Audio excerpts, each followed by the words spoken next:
To President-elect Donald Trump. Inauguration day 1 week from today. And tonight, the Trump team acknowledging that Mr. Trump's pick for National Security Advisor, retired General Michael Flynn, did call the Russian ambassador the same day President Obama announced sanctions on Russia for the hacking during the presidential election.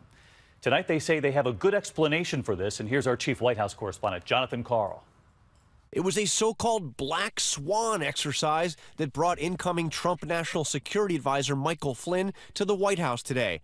That's a doomsday drill designed to prepare the new team for any crisis that may hit. But Flynn is already in the hot seat, facing new questions about his contacts with Russia's ambassador to the U.S. It started with text messages on Christmas Day. According to the Trump team, Flynn sending holiday greetings. But 4 days later, just as President Obama is announcing retaliatory sanctions against Russia for its hack of the Democratic Party, Flynn and the Russian ambassador speak over the phone. The Trump team insists the call was simply about logistics. The call centered around the logistics of setting up a call with the president of Russia and the president-elect after he was sworn in, and they exchanged logistical information on how to initiate and schedule that call. That was it, plain and simple. But the call happened less than an hour after the retaliation was announced.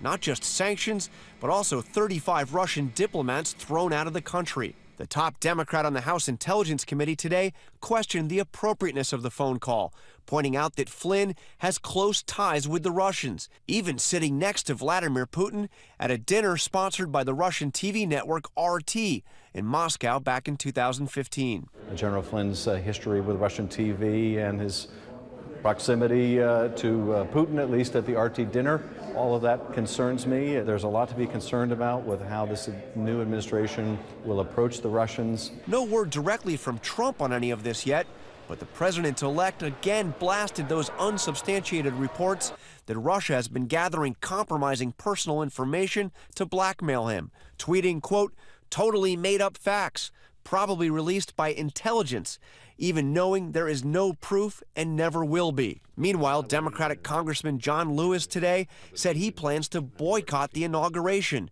in part because he believes the Russians helped get Trump elected. I don't see this president-elect as a legitimate president. And John Karl live at the White House tonight. John, you're reporting that the Trump team does acknowledge that General Flynn did talk to the Russian ambassador on the same day of the sanctions over the Russian hacking. The incoming team on the phone with an adversary, but they say this was about something else?